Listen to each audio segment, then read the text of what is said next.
aktris, selamat datang di Beetle Channel, semoga kita bahagia. Jangan lupa subscribe, like, komen dan share agar channel ini semakin berkembang.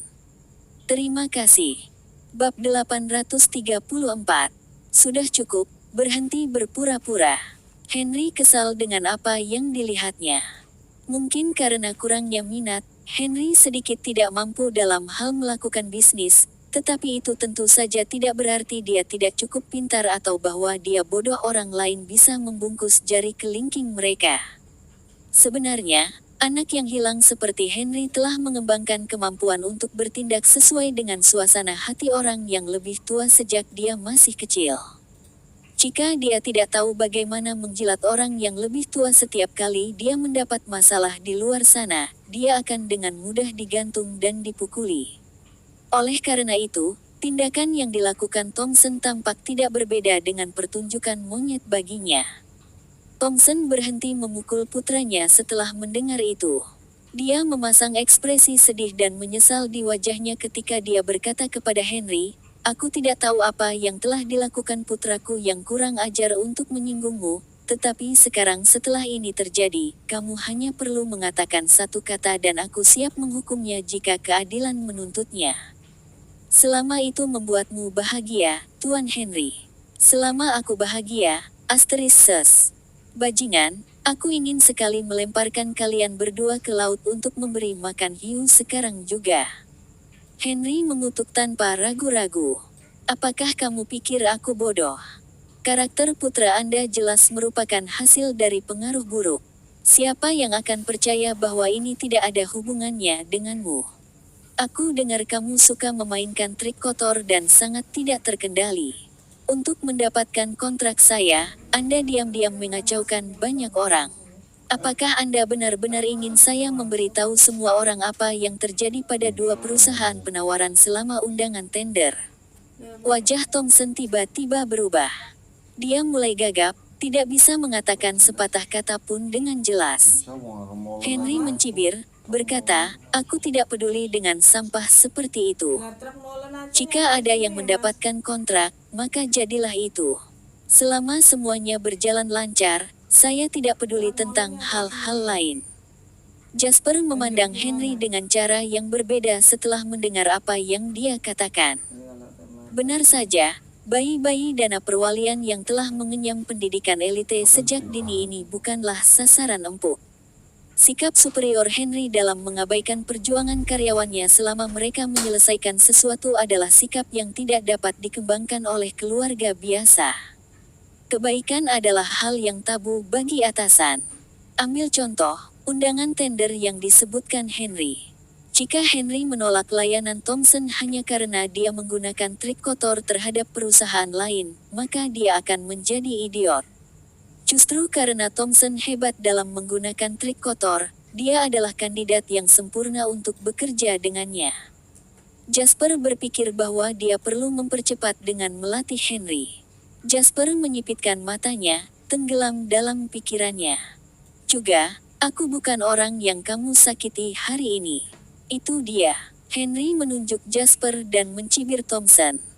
Bab 835.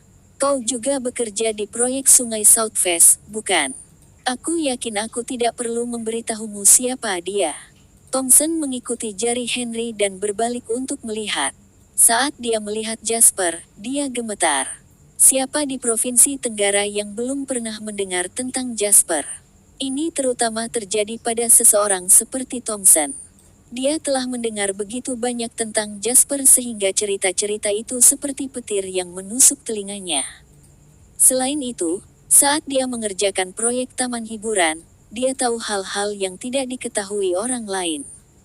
Misalnya, dia tahu bahwa Jasper berteman dengan Laus, sering main mata dengan putri Laus, Anna, dan berteman baik dengan putra Laus, Henry Law. Thompson, yang tahu satu atau dua hal tentang Jasper, merasakan darahnya membeku.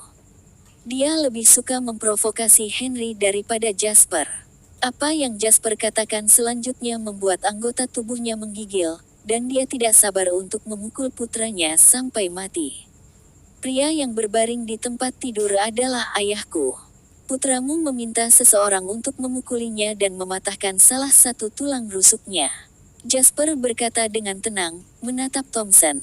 Adalah salah bagi setiap anak untuk memperlakukan orang tua mereka dengan tidak hormat.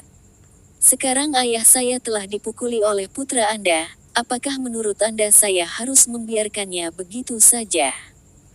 Thompson, yang anggota tubuhnya sedingin es sekarang, mendengar dering di kepalanya. Dia hampir jatuh terlebih dahulu ke lantai. Dia menatap Jasper dengan wajah berkaca-kaca dan berkata dengan gentar, "Emmer. Lain, tidak ada lagi yang bisa dikatakan tentang ini. Karena putra saya yang tidak berguna telah melakukan sesuatu yang begitu mengerikan, kami mengakui kesalahan kami dan bersedia menerima hukuman Anda. Kami hanya berharap Anda dapat memberi kami kesempatan untuk menebus kesalahan." Jasper berkata dengan acuh tak acuh, "Bagaimana Anda berencana untuk menebus kesalahan?" Dengan ini. Karena itu, Jasper menunjuk pada uang kertas $3.000 yang telah dilempar Gabriel ke tanah sebelumnya. Dia berkata dengan samar, "Putramu baru saja melemparkan uang itu kepada kami." Thompson berbalik untuk melihat Gabriel, yang wajahnya penuh darah, gemetar dan terlalu takut untuk berbicara. Pria yang lebih tua itu sangat marah sehingga dia hampir pingsan. Putranya yang tidak berguna tidak pernah bisa mencapai apapun tetapi selalu bisa menghancurkan banyak hal. "Mulai sekarang, anakku dan aku akan menjaga ayahmu untukmu sampai dia keluar dari rumah sakit. Ketika saatnya tiba, aku akan membawa anakku yang tidak berguna ini ke ayahmu dan meminta maaf padanya. Anda dapat menghukumnya semau Anda dan saya tidak akan berkomentar sepatah kata pun," kata Thompson dengan gigi terkatup. Begitu Thompson mengucapkan kata-kata itu, Jasper memiliki rasa hormat yang sama sekali baru untuk Thompson. Jika orang ini mampu merebut proyek taman hiburan dari para pesaingnya, itu hanya membuktikan bahwa dia memang mampu. Dia memiliki keterampilan luar biasa untuk menemukan cara sempurna untuk menenangkannya dalam waktu yang singkat. "Jasper," Sally memanggil Jasper dengan lembut. "Ya, Bu." Jasper merespons dengan cepat. "Mari kita lupakan saja. Ayahmu tidak terluka parah. Selain itu, dokter mengatakan bahwa dia hanya perlu istirahat beberapa hari." Sally adalah orang yang berhati lembut. Ketika dia memperhatikan betapa menyedihkan pasangan itu, terutama Thompson, yang tidak ada hubungannya dengan ini namun memohon keringanan hukuman dan bersumpah untuk bertanggung jawab atas masalah yang dialami putranya segera setelah dia memasuki pintu, dia merasa kasihan pada mereka. Jasper melirik Thompson tanpa sepatah kata pun. "Lupakan saja, Jas. Semua orang tua adalah sama," tambah Charlie yang sedang berbaring di tempat tidur. Tampak sedih, tatapan Thompson tumpul pada kata-katanya dan dia berjalan ke Charlie untuk mengucapkan terima kasih dengan hormat. "Kirim putramu ke luar negeri setelah ini dan izinkan dia kembali setelah dia mengembangkan karakter moralnya," kata Jasper datar. Thompson tahu apa yang dimaksud Jasper. Dengan kata lain, dia ingin putranya pergi sehingga dia tidak akan pernah muncul di depannya lagi. Ini masih lebih baik daripada kehilangan nyawanya. Thompson buru-buru berkata, "Oke. Aku akan mengirimnya pergi malam ini." Begitu Thompson mengucapkan kata-kata itu. Bab 836. Dia menendang Gabriel dan mengamuk, "Sebaiknya Anda berterima kasih kepada Tuan lain." Gabriel telah tumbuh lebih bijaksana sekarang. Tanpa menyeka darah dari wajahnya, dia berdiri dan berkata kepada Jasper, "Terima kasih, Tuan lain."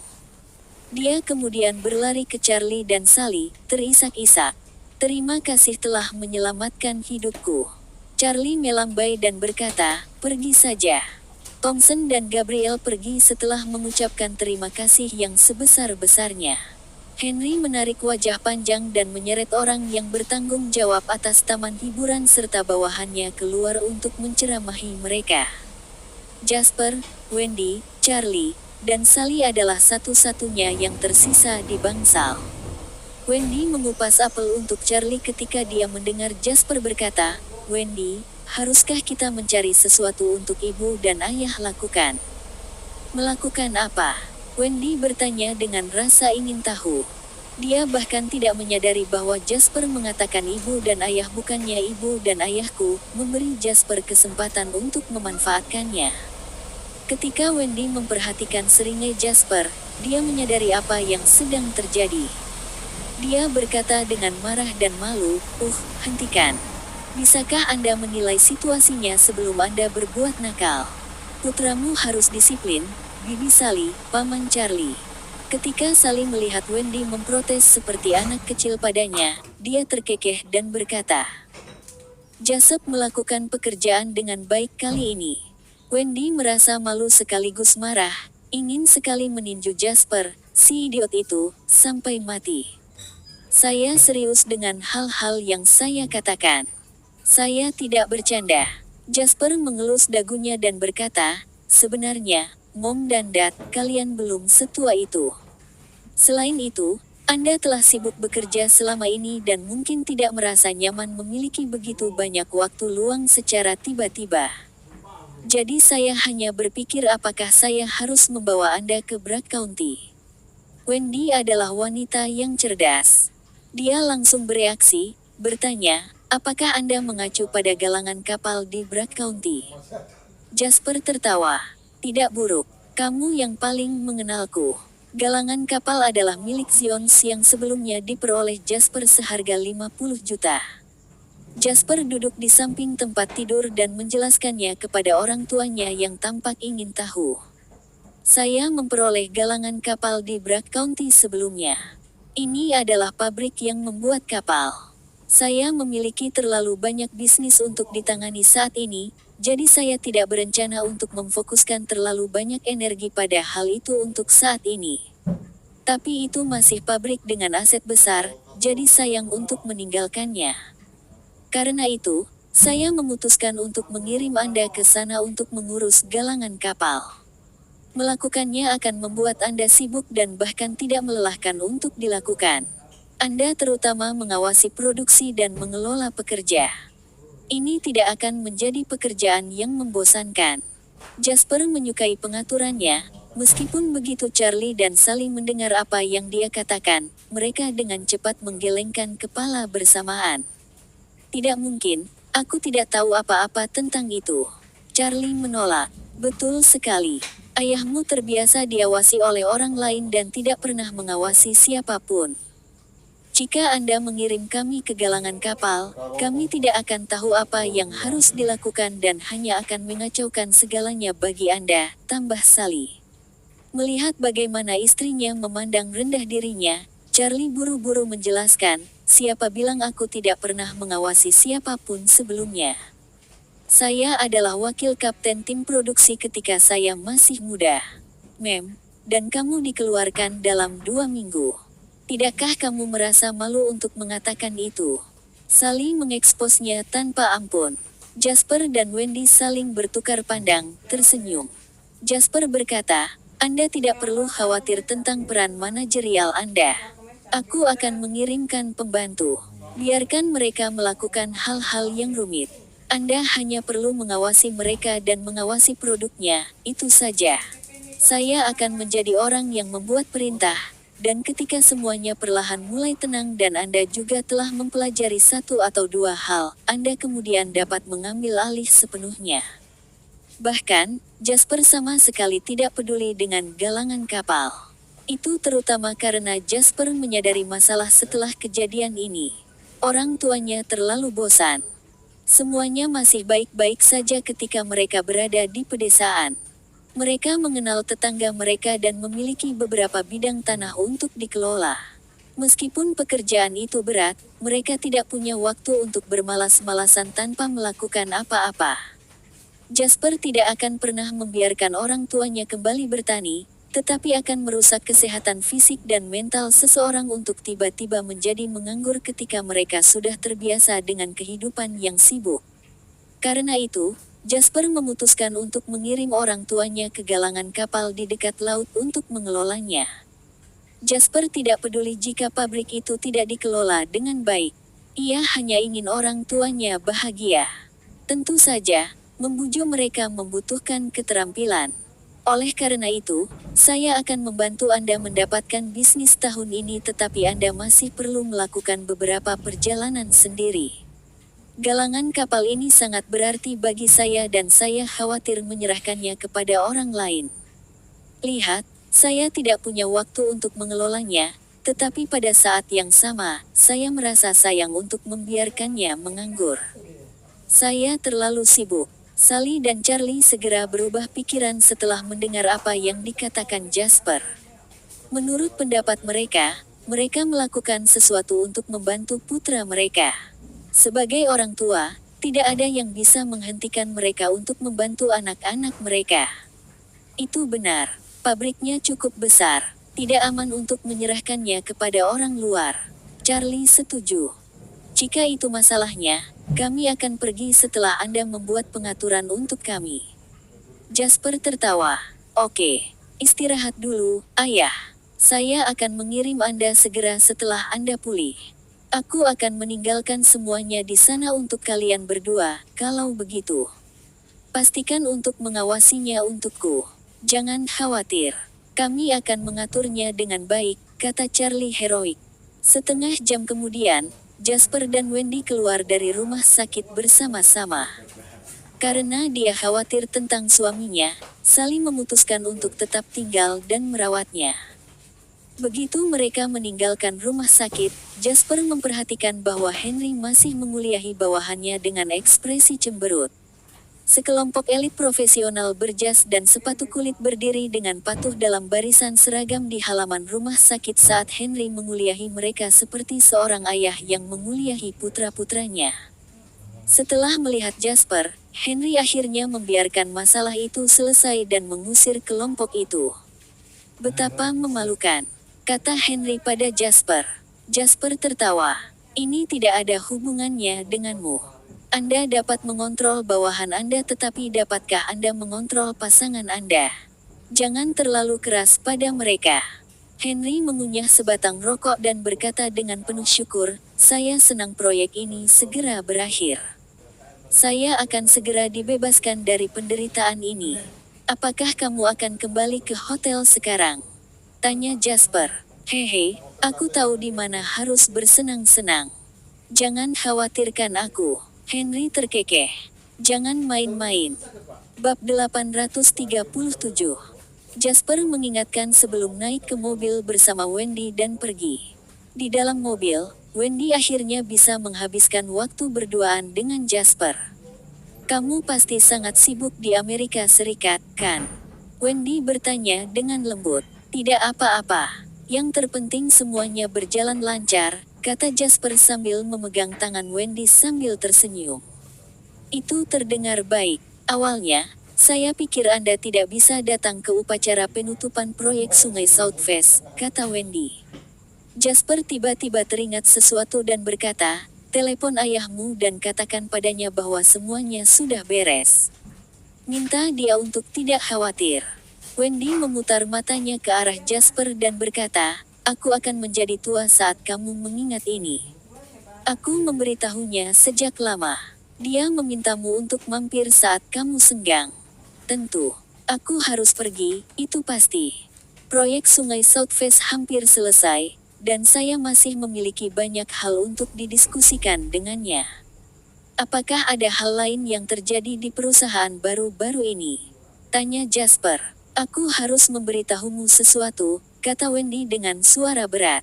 Saya banyak berdiskusi dengan Chad akhir-akhir ini tentang integrasi sistem jabatan BUMN. Kami mengumpulkan ide dan rencana untuk menerapkan pos peringkat di dalam perusahaan.